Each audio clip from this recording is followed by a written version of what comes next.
हम हिंदुस्तानी हैं और हिंदुस्तान को, अपने मुल्क को प्यार करते हैं। मैं अल्लाह की कसम खा के कहता हूँ, अल्लाह की कसम खाना क्या गुनाह है? मैं आरएसएस का एजेंट नहीं हूँ जो डर के घर में घुस जाऊंगा। ਪਰ ਤੁਹਾਨੂੰ ਲੱਗਦਾ ਭਾਸ਼ਾ ਤੇ ਸੰਜਮ ਰੱਖਣਾ ਚਾਹੀਦਾ ਥੋੜਾ ਜਿਹਾ। मैं आरएसएस का एजेंट नहीं हूँ जो डर के घर में घुस जाऊंगा। जब गुस्सा आता है तो वो फिर जोश में ही भाषण देगा ना। खुदा की कसम इनके घर में घुस के मारूं, इनके घर में घुस के मारूं। तो फिर मुस्तफा साहब ने गुस्से में उनको ये बात कही है झाड़ू वालों को। झाड़ू वाले भी मुसलमान हैं। सच्चाई जो है ना, उन्होंने दलीलों की जरूरत नहीं होती। तो मुस्तफा साहब ने तो ये कहा कि अगर दोबारा कोशिश की, इसमें हिंदू मुस्लिम का कोई मुद्दा नहीं, हम दिखाने जा रहे हैं। डॉक्टर वीडियो है, वीडियो तो वो दिखा रहे हैं वही।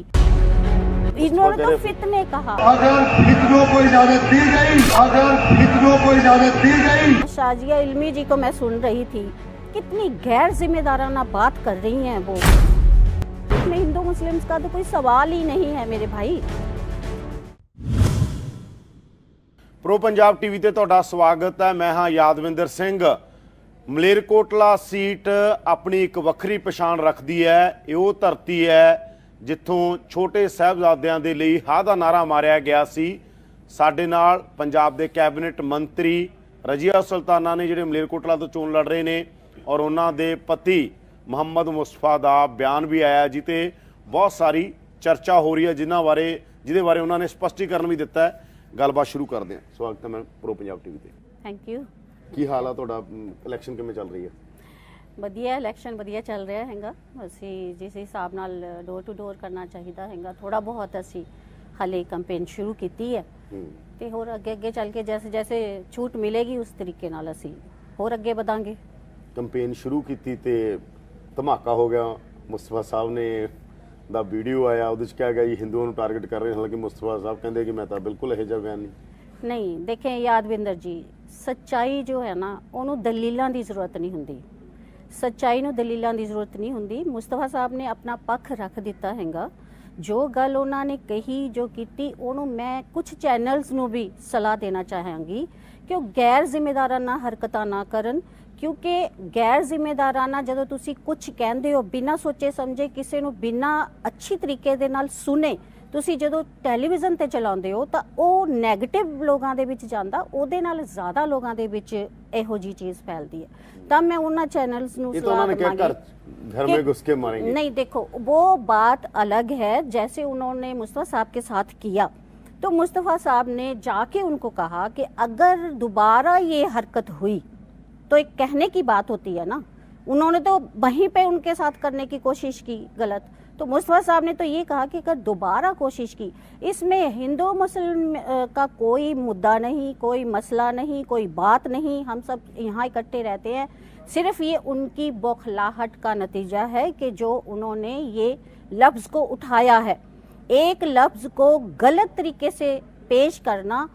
और मैं उन चैनल्स को भी कहूँगी कि पहले उनको इस बात को सोच लेना चाहिए और देख लेना चाहिए, समझ लेना चाहिए कि वाकई ये सच है जो हम दिखाने जा रहे हैं। डॉक्टर वीडियो है, नहीं देखिए, डॉक्टर वीडियो तो वो दिखा रहे हैं वही, लेकिन वो अपनी जुबान से ये कह रहे हैं कि इन्होंने हिंदू लफ्ज इस्तेमाल किया कि हिंदू फितने करे। हाँ, इन्होंने तो फितने कहा। और जबकि ये लड़ाई जो थी ये झाड़ू वालों की और मुस्तफा साहब के बीच में हुई थी। मुस्तफा साहब को उन्होंने घेरा तो मुस्तफा साहब ने वहाँ कुछ नहीं कहा क्योंकि अकेले थे। वापस अपना जाके इन्होंने कहा कि अगर दोबारा ये हरकत की तो होगा। इसमें हिंदू मुस्लिम्स का तो कोई सवाल ही नहीं है मेरे भाई।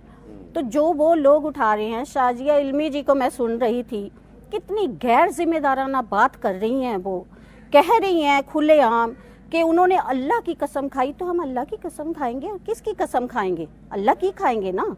तो अल्लाह की कसम खाना क्या गुनाह है? मैं शाजिया इल्मी जी से कहना चाहती हूँ, पहले वो सच्चाई को जाने, सच्चाई को देखें कि क्या उसमें ऐसा कुछ आया है।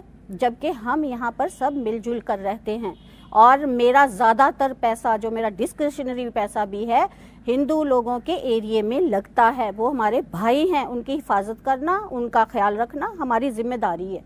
तो हम वो निभाते हैं। हमारे यहाँ कोई ऐसा नहीं है, लेकिन हमारे यहाँ माहौल ख़राब करने की कोशिश ना करें।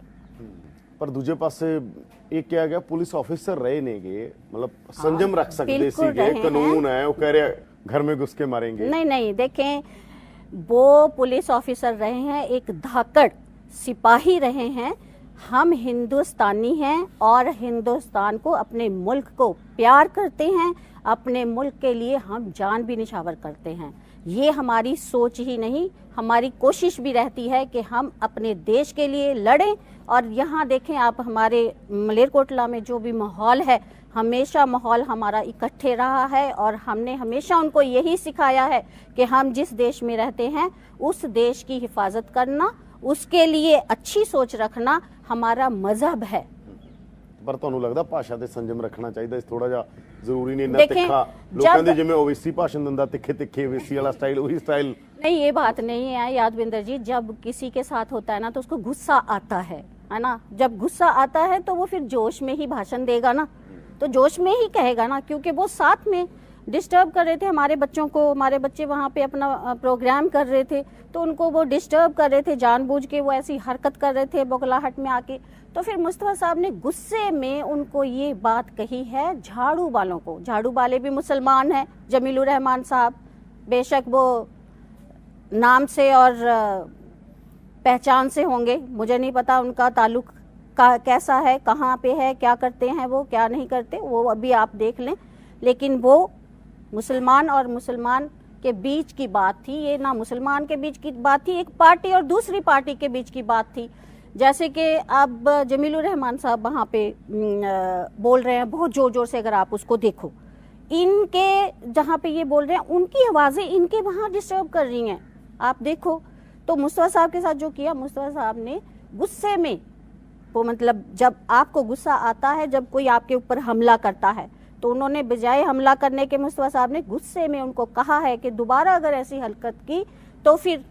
ਪਰ ਤੁਹਾਨੂੰ ਲੱਗਦਾ ਕੰਟਰੋਲ, ਤੁਸੀਂ ਤੇ ਬੜੇ ਸੰਜਮ ਵਾਲੇ ਹੋ, ਬੜੇ ਠੰਡੇ ਤਰੀਕੇ ਨਾਲ ਚੱਲਦੇ ਹੋ, ਇੰਟਰਵਿਊ ਵੀ ਘੱਟ ਹੀ ਦਿੰਦੇ ਹੋਗੇ ਮੀਡੀਆ ਨੂੰ, ਤੁਹਾਨੂੰ ਲੱਗਦਾ ਠੰਡੇ ਚੱਲਣਾ ਚਾਹੀਦਾ ਥੋੜਾ ਜਿਹਾ ਇਲੈਕਸ਼ਨ? यादविंदर जी, मैं भी इंसान हूँ, ठीक है ना। जब इंसान के ऊपर कोई नाजायज करता है ना तो फिर गुस्सा जरूर आता है, मुझे भी आता है। ਤਾਂ ਤੁਹਾਨੂੰ ਕੀ ਲੱਗਦਾ ਇਹ ਕੰਟਰੋਵਰਸੀ ਕਿਤੇ डैमेज तो नहीं करेगी ਤੁਹਾਨੂੰ? नहीं नहीं नहीं, बिल्कुल। देखो, मैंने आपको पहले ही कहा है कि सच्चाई को दलीलों की ज़रूरत नहीं होती है, सबको पता है। यहाँ मलेरकोटला में सब जानते हैं कि क्या हुआ क्या नहीं हुआ है, ये सब। बाकी जो ये इन्होंने बीजेपी वालों ने हिंदू मुस्लिम करने की कोशिश की है वो सब गलत है। ਕੀ ਲੱਗਦਾਗਾ ਸੀਐਮ ਚਿਹਰਾ ਡਿਕਲੇਅਰ ਹੋਣਾ ਚਾਹੀਦਾ ਕਾਂਗਰਸ ਪਾਰਟੀ ਦਾ? ਉਹ ਤੁਹਾਡੇ ਮੰਤਰੀ ਕਈ ਕਹਿ ਰਹੇ ਨੇ चन्नी ਨੂੰ बना दो। नहीं, देखें, हमारे बाजवा ने क्या, राणा ने क्या, मैं तो सभी को पसंद करती हूँ। हमारे 3 फेसेस हैं, तीनों फेसेस को मैं बहुत लाइक करती हूँ, सभी मुझे अजीज हैं। चन्नी जी सबसे अच्छा, चन्नी जी काम कर रहे हैं, फिर सिद्धू जी का काम है, फिर अपना सुनील जाखड़ जी का काम है। मैं तीनों को बहुत ਤਿੰਨਾਂ ਚੋਂ ਤੁਸੀਂ पसंद ਨੰਬਰ 1, करती हूँ। ਨੰਬਰ 2, ਨੰਬਰ 3 ਰੱਖਣਾ ਹੋਵੇ ਕਿਵੇਂ ਰੱਖੋਗੇ? मैं तीनों को नंबर 1 पे ही रखूंगी। बड़े पॉलिटिकल हो गए मंत्री बन के, ਤੁਸੀਂ ਜ਼ਿਆਦਾ ਬੜੇ ਡਿਪਲੋਮੈਟਿਕ ਜਵਾਬ ਦੇਣ ਲੱਗੇ, ਹੰਡੇ ਹੋਏ ਪੋਲੀਟੀਸ਼ੀਅਨ ਵਾਲੇ। नहीं नहीं, ये बात ਪਹਿਲਾਂ ਤੁਸੀਂ ਇਹੋ ਜਿਹੇ ਨਹੀਂ ਦਿੰਦੇ ਹੁੰਦੇ। ਮੈਂ ਤੁਹਾਡੇ ਬੜੇ ਲੰਬੇ ਪੁਰਾਣੇ ਸਮੇਂ ਦੇ ਇੰਟਰਵਿਊ ਕਰ ਰਿਹਾ, ਬੜੇ ਹੰਡੇ ਹੋਏ ਜਵਾਬ ਦਿੰਦੇ ਹੋ। ਹੰਡੇ ਹੋਏ ਪੋਲੀਟੀਸ਼ੀਅਨ ਇਹ ਜਵਾਬ ਦਿੰਦੇ ਨੇ। यादविंदर जी, जब इंसान किसी काम में पड़ता है ना तो उसको वो अच्छी तरीके से पता लग जाता है कि क्या है। अब जिस काम में आप पढ़े हो तो उसकी A to Z आपको सारी समझ आ जाती है। तो फिर ये मैंने उनको सबको नज़दीक से देखा है। मैंने सिद्धू जी को भी नज़दीक से देखा है, मैंने चरणजीत चन्नी जी को भी नज़दीक से देखा है, मैंने सुनील जाखड़ जी को भी नज़दीक से देखा है। सभी बहुत अच्छे दिल के इंसान हैं, साफ़ सुथरे। और सिद्धू जी की तो एक मिसाल है ये कि वो ईमानदार और सच्चे इंसान है, वो सच बोलते हैं, इसीलिए कई बारी दूसरों को बुरा लग जाता है। मैं फिर भी ये पूछ रहा हाँ कि चेहरा होना चाहिए, चलो आप मान लें तिना च हो, चेहरा होना चाहिए 2022 तो पहला या लोड नहीं है चेहरे एक बात सुने यादविंदर जी, 3 दे दिए हैं फेस हमारे। बाकी जब इलेक्शन जीत कर MLA आएंगे, हमारी पार्टी का रिवाज है कि वो MLA से पूछते हैं। पर कैप्टन अमरिंदर सिंह पहला देता सी। उस टाइम हम ही लोगों की एक आवाज थी, हम ही लोगों ने ये आवाज बुलंद की थी कि आप चेहरा दे। इस बार नहीं कर सकते चन्नी ਲਈ सिद्धू ਲਈ ਕਿਸੇ ਲਈ भी? इस वक्त जो है सभी लोग, इसीलिए नहीं कि सभी लोग इन तीनों को पसंद कर रहे हैं, तो बहुत मुश्किल है। फिर जब हम लोग जीत कर आएंगे तो हमारे से पूछा जाएगा, तब हम लोग अपनी अपनी राय देंगे। कांग्रेस की लड़ाई किहदे नाल आ गई? अकाली दल नाल है, पंजाब च आम आदमी पार्टी नाल? देखें, अगर आपको मैं सच्चाई बताऊं तो कांग्रेस की जो लड़ाई है वो मैं ये कह सकती हूँ कि कांग्रेस आज की डेट में सबसे ऊपर है। जिस हिसाब से आप सोच के चलें तो सबसे ऊपर है हमारी कांग्रेस पार्टी। बाकी लड़ाइयाँ तो सभी से चलती रहती हैं, कोई 19 होता है, कोई 20 होता है, कोई 21 होता है, तो ये सब चलता है। ਤਾਂ ਇੱਥੇ ਲੜਾਈ ਕਿਹਦੇ ਨਾਲ ਆ? यहाँ पे तो अभी कुछ पता नहीं, मैं कह नहीं सकती। अभी तो हम लोग अपना काम कर रहे हैं। अब लड़ाई किसके साथ थी वो उस टाइम पता चलेगा। हम तो अपना काम करते जा रहे हैं, हमें किसी से कोई लड़ाई लड़ने की जरूरत नहीं है, किसी से कुछ नहीं। हमारा काम है, हमने जो 5 साल में मैंने अब 5 साल में किया है वो बताना लोगों को, और अपनी पार्टी की अच्छाई बताना, ये मेरा काम है। मैं वो काम करती हूँ, मैं किसी को लड़ाई में रखती नहीं हूँ। बाकी ठीक है, हर एक की आपको शख्सियत के बारे में बताना लोगों को ज़रूरी होता है कि भाई जो फेस आपके सामने है वो किस शख्सियत का मालिक है, वो क्या आपके लिए करेगा, क्या पंजाब के लिए करेगा, और क्या वो अपने लोगों के लिए। जैसे हमारे यहाँ पे एक ही सीट है जो मुस्लिम्स को दी जाती है, तो मुस्लिम्स के लिए वो क्या सोच रखता है और वो क्या हिफाजत करेगा। क्योंकि हम लोगों को 117 में से एक सीट मिलती है, तो हमारा फ़र्ज़ भी और हमारी ड्यूटी भी ये बन जाती है कि हम मुस्लिम्स का भी ख्याल रखें और सभी पार्टीज़ को, सभी धर्मों को साथ लेके चलें, ताकि हम लोग खुशहाली की ज़िंदगी गुजार सकें। और ये मेरा हमेशा से कोशिश मेरी रही है, ये मेरी मिसाल है। आप देख लें, जितने भी मेरे काम हुए हैं, जो अनऑथराइज्ड कॉलोनीज़ हैं जिसमें ज़्यादातर हिंदू और सिख लोगों की तादाद है, मैंने उसमें भी अपना डिस्क्रिशनरी बहुत ज़्यादा, मतलब ज़्यादा से ज़्यादा वहाँ पे खर्च किया। मैं पूछ रहा जिवें पंजाब च हुंदी है जट सिख सीएम, फिर दलित सीएम, कोई हिंदू सीएम कहता, कोई महिला सीएम होनी चाहिए अगली? नहीं, अगर महिला में किसी में इतनी क्या कहेंगे उसको, काबिलियत हो तो फिर ज़रूर होना चाहिए। ਤੁਹਾਡੇ 'ਚ ਹੈਗੇ काबिलियत तो? नहीं, मैं वहाँ तक सोच नहीं सकती यादविंदर जी। मैं वहाँ तक नहीं सोच सकती। तो मंत्री बने हो, मंत्री भी तो देखें, एक बात सुने, मंत्री भी मैं बनी हूँ। मैं एहसानमंद हूँ अपनी पार्टी की कि उन्होंने मुझे मंत्री बनाया, और मैंने अपनी जिम्मेदारी को बखूबी निभाने की कोशिश की। और बाकी रही सीएम की, वो मैं नहीं सोच सकती। पर होनी चाहिए महिला। महिला कोई भी जो जिसमें काबिलियत है वो महिला हो भी सकती है। अगली सीएम होवे 2022 मिसेस भट्टल भी रही हैं पहले। 2022 दी सीएम महिला होवे कोई? ये हमारी पार्टी ने अभी 3 फेस दे दिए हैं, तो फिर वो उन्हीं पे हमारा वो चलेगा। धन्यवाद जी, बहुत बहुत धन्यवाद ਤੁਹਾਡਾ। ਇਹ ਸਨ रज़िया सुल्ताना, जिन्हों का कहना कि पंजाब च कांग्रेस की हवा चल रही है। उन्हों का कहना कि इस विवाद नूं, मुहम्मद मुस्तफा के विवाद नूं जान बुझ के बनाया गया।